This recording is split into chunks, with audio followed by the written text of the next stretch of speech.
السلام علیکم ورحمۃ اللہ وبرکاتہ۔ اللہ سے دعا کرتے ہیں کہ آپ لوگ خیریت سے ہوں گے۔ مفتی شرم کرو یار، کہاں لکھا ہے گھوڑے کا گوشت کھانا مکروہ ہے؟ مفتی طارق مسعود صاحب، چھوڑ دو اپنے جاہل بزرگوں کے تلوے چاٹنا۔ اور گھوڑے کا گوشت جو ہے ہارس میٹ حلال یا حرام؟ رپلائی ٹو طارق مسعود اور انجینئر محمد علی مرزا۔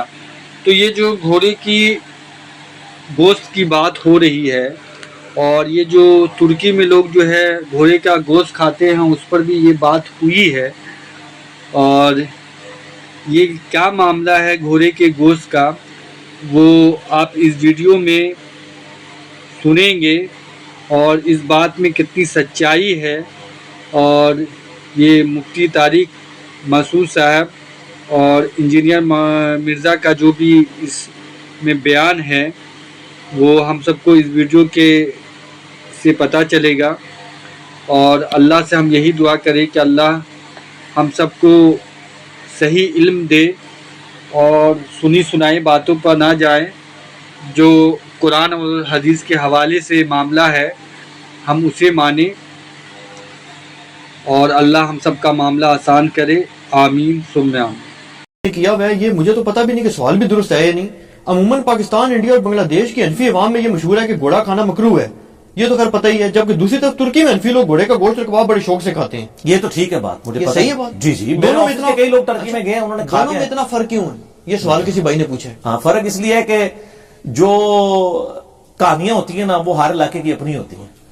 میں آپ کو ایک فرق بتاتا ہوں کہ یہاں پنجاب کے اندر دیوبندی جو ہے نا، وہ فرض نماز کے بعد دعا کرتے ہیں، اور جب بریلوی نماز جنازہ کے بعد دعا کرتے ہیں تو کہتے ہیں یہ ثابت ہی نہیں ہے۔ تو جب ہم ان سے پوچھتے ہیں کہ چلیں یہ تو ثابت نہیں جو آپ فرض نماز کے بعد کر رہے ہیں یہ ثابت ہے، وہ کہتے ہیں نہیں یہ بھی ثابت نہیں، یہ بزرگوں نے بتایا ہے۔ اچھا، تھوڑا سا آپ لاہور کی طرف جائیں، رائے ونڈ چلے جائیں، وہاں فرض نماز کے بعد دعا نہیں ہوتی۔ ہم کہتے ہیں یہاں کے بزرگ چینج ہو گئے ہیں۔ رائے ونڈ کے جو دیوبندی ہیں وہ فرض نماز کے بعد اجتماعی دعا نہیں کرتے، سنت اذکار کرتے ہیں۔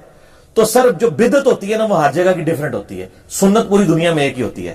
تو جس طرح ہر علاقے کی کہانی ڈیفرنٹ ہے نا، تو یہ گھوڑے والی کہانی سب کانٹیننٹ کی ڈیفرنٹ ہے۔ ادھر تو خیر ہر چیز ڈیفرنٹ ہے، ادھر کا سنی بھی ڈیفرنٹ، ادھر کا شیعہ بھی ڈیفرنٹ، ٹھیک ہے۔ یہ سب کانٹیننٹ کی کہانی ہے۔ ترکی کے اندر سر جو ہے نا وہ باقاعدہ آپ کو پتا میجورٹی تو حنفی ہیں سارے ہی آلموسٹ، اور وہاں پہ ہوٹلوں میں یعنی گھوڑے پکتے ہیں، گھوڑے کے کباب پکتے ہیں، اور آپ کو کڑھائی بھی گھوڑے کی ملتی ہے، بریانی بھی مل جائے گی، بڑے شوق سے کھاتے ہیں۔ بلکہ وہ میں آپ کو بتاؤں، میرے آفس کے کلیگ ہیں، وہ آفیشل ٹور پہ نا ٹرکی گئے ہوئے تھے، تو وہ کہنے لگے کہ جی ہمارے سامنے نا لا کے انہوں نے نا یعنی کباب رکھے، ظاہر ہے وہاں مسلمان ہیں، مسلمان کے پاس جب آپ گئے ہیں تو وہ حلال ہی رکھیں گے۔ کہتا ہم نے کھائے، بڑے ٹیسٹی یعنی نا کباب تھے نا وہ۔ تو ہم نے کھانے کے بعد نا اینڈ پہ پوچھا کہ یہ کباب کس گوشت کے تھے، چھوٹا تھا بڑا تھا، کیا ہے بڑا ٹیسٹی ہے؟ تو وہ اب کہتے ہیں کہ وہ نا جو ویٹر سے پوچھا نا تو اس کو تو نہیں سمجھ آتی تھی، جو اردو تو نہیں آنی یا انگلش بھی نہیں، ان کو ٹرکش وہ بولتے ہیں نا، یورپ میں یہ ہے، فرینچ جو ہے وہ اپنی فرینچ لینگویج بولتے ہیں، جرمن جو ہے جرمنی بولتے ہیں۔ کہتا ہے جی ہم نے اس کو اشارہ کیا یہ کس کا ہے، تو وہ نا بار بار جو ہے نا وہ اشارہ کرے ٹاؤں ٹاؤں ٹاؤں ٹاؤں ٹاؤں ٹاؤں ٹاؤں ٹاؤں، کہتے ہیں یار یہ ٹاؤں ٹاؤں ٹاؤں کیا چیز ہے؟ تو وہ نا پریشان ہو گئے کہ یار یہ کوئی کتا ہی کھوا چڑا ہے، سانو کہڑی شاید کھوا چڑی رہے، ٹاؤں ٹاؤں تو کتا ہی کرتا ہے۔ تو وہ پھر جب ان کے ساتھیوں نے بتایا کہ جی یہ گھوڑا ہے، تو وہ بےچارا وہی اشارہ کر سکتا تھا، ایسے سے بھی ساتھ کرتا تھا۔ تو یہ سب ٹاؤں ٹاؤں جو ہے نا، ایتھے مولوی نے ٹاؤں ٹاؤں کیتی ہے نا، انہوں نے انہوں نا مکرو اور اس طرح کے نا بکواسات لکھ کے نا امت کو دور کیا ہے اور پھر بلیم لگایا۔ حالانکہ سر بخاری اور مسلم دونوں میں حدیث موجود ہے کہ جابر بن عبداللہ رضی اللہ تعالیٰ عنہ کہتے ہیں کہ نبی صلی اللہ علیہ وآلہ وسلم نے غزوہ خیبر کے موقع پر پالتو گدوں کے گوشت کو حرام فرما دیا اور ہمیں گھوڑوں کا گوشت کھانے کی اجازت دے دی۔ یعنی وہ گدے کا گوشت پہلے بھی کھا رہے تھے، کیونکہ بخاری والے طریق میں آتا ہے کہ ہم غزوہ خیبر کے موقع پر گدے کا گوشت پک کے تیار ہو چکا تھا اور ہنڈیا فائنل ہو چکی تھی، تو ایک نبی علیہ السلام کے منادی نے اعلان کیا کہ یہ حرام ہے، تو وہ ہڈیاں پکی، انہوں نے کہا چلو ہون کھا لینے بعد تو حرام ہوئے گا۔ اے تسی کہندے ہو کہ بس جی اے نیت کر لیے داڑھی دی انشاءاللہ رکھنی ہے پوری نیت ہے، انہوں نے کہا ہنے ہی الٹو الٹ دی، اور اس حدیث سے پتہ چل گیا کہ یہ حلال ہے. البتہ ایک کمزور سی روایت ہے ابو داؤد کے اندر جس کو خود اس کے کمزور ہونے کے لیے اتنا ہی کافی ہے کہ اسے حنفی بھی کمزور کہتے ہیں. ٹھیک ہے کہ جی نبی علیہ السلام نے گدھوں اور گھوڑوں کے گوشت کھانے سے منع فرمایا. خالد بن ولید رضی اللہ عنہ سے روایت ہے, لیکن وہ اتنی جعلی روایت ہے کہ اس کو حنفی بھی جعلی کہتے ہیں, لہذا اس کو پیش کرنے کی ضرورت نہیں ہے. اور آپ کو مزے کی بات بتاؤں, اے تحاوی شریف سنے ہیں تسی؟ بڑا مشہور شرح معانی الاثار. یہ امام طحاوی رحمہ اللہ تعالی متوفی 321 ہجری کی حدیث کی ایک کتاب ہے, اور فقہ حنفی بھی ساتھ انہوں نے نا امام حنیفہ کے اقوال بھی لکھے ہوئے ہیں, اور یہ 3 صدی کا مجدد بھی مانتے ہیں حنفیین کو. ہم بھی ان کا ریگارڈ کرتے ہیں, محدث ہیں, اور یہ حدیث کی کتاب ہے شرح معانی الاثار.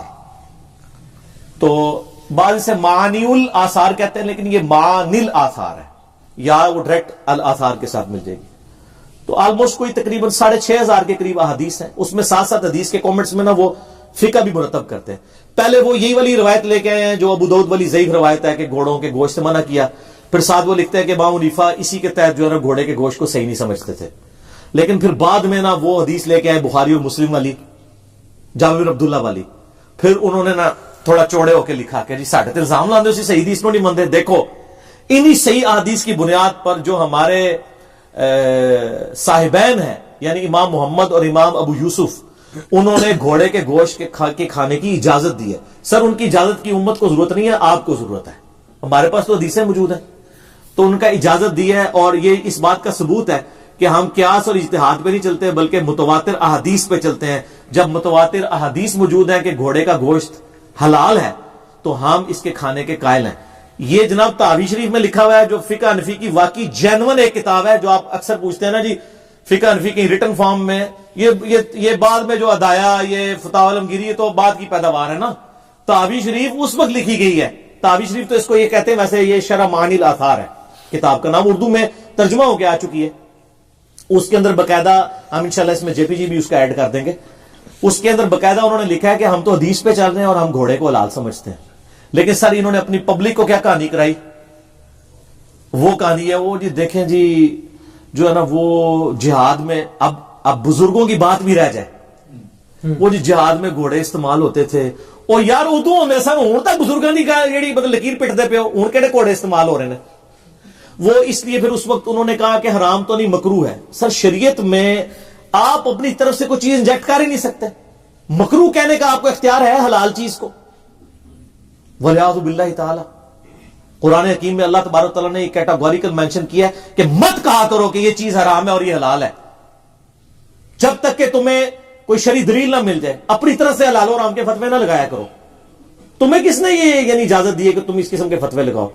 تو کہتے ہیں جی وہ اس وقت جہاد میں استعمال ہوتا تھا اس لیے امام حنیفہ نے کہا دیا مکروہ ہے. اب مکروہ کا لفظ ڈال دیا, نہ ہیوں میں نہ شیوں میں, درمیان میں ڈال دیا.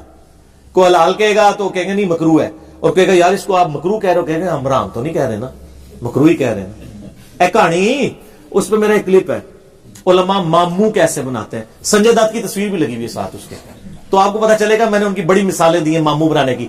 تو یہ انہوں نے بنایا مامو, اور مامو ایسے بنایا کہ فقہ حنفی کی جو یہاں پہ اردو میں کتابیں پائی جاتی ہیں نا, بریلوی مکتبہ فکر کی کتاب کون سی ہے جی؟ بار شریعت.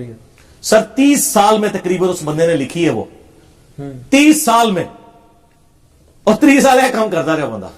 انہیں جتنی فقہ دی کتابوں سے اردو ٹرانسلیشن کر کے چلے ہمارے لیے فائدہ ہو گیا. اس کے آپ 15ویں حصے میں جائیں نا, سر میں نے داڑھی مچھ نکلنے سے پہلے بار شریعت پڑھی ہوئی ہے 1994 میں جب میں ایف ایس سی میں تھا.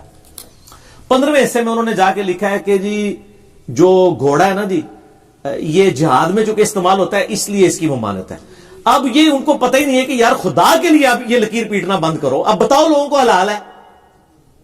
ٹھیک ہے جی, وہ جہاد کی وجہ سے دے دیا تھا کہانی. اچھا یہ تو ہو گیا جو فقہ حنفیہ بریلویہ. اب ان کے جو چھوٹے بھائی ہیں فقہ حنفیہ دیوبندیہ, ان کی مشہور کتاب کون سی ہے؟ بہشتی سے. اور ہائے دیکھو سارے لوگ پتہ ہے. ٹھیک ہے, انہوں نے بزرگ رہے نا, سارے دے بزرگ رہے نا اپنے اپنے زمانے سارے اتو ہی تھے, آئے ہو نا تسی بھی اتو ہی آئے ہو نا. اچھا تو بہشتی زیور کے اندر بھی جو حلال و حرام والا چیپٹر ہے اس میں باقاعدہ انہوں نے لکھا ہے کہ گھوڑے کا گوشت حلال تو ہے لیکن کھانا نہیں چاہیے. دیکھو کہانی, ٹھیک ہے, کڈی کڈی کہانیاں کراندے نے. اور پھر کہنے نے جی علی پھر ساڈے چینگے لاندا ہے، تو میں چینگے نہیں لاندا سر، بالکل میں چینگے نہیں لاندا، میں صرف کہنا کہ سر نام ہے بابی، نام ہے بابی، میں ہوں مسلم علمی کتابی، ٹھیک ہو گیا۔ تو یہ میں نے آپ کو دونوں کے الگ الگ حوالے اس لیے دیے ہیں کہ یہ دونوں بھائی ایک دوسرے کو ماننے کے لیے تیار نہیں ہے، حالانکہ یہ جائز اولاد ہے روحانی ایک ہی بزرگ کی،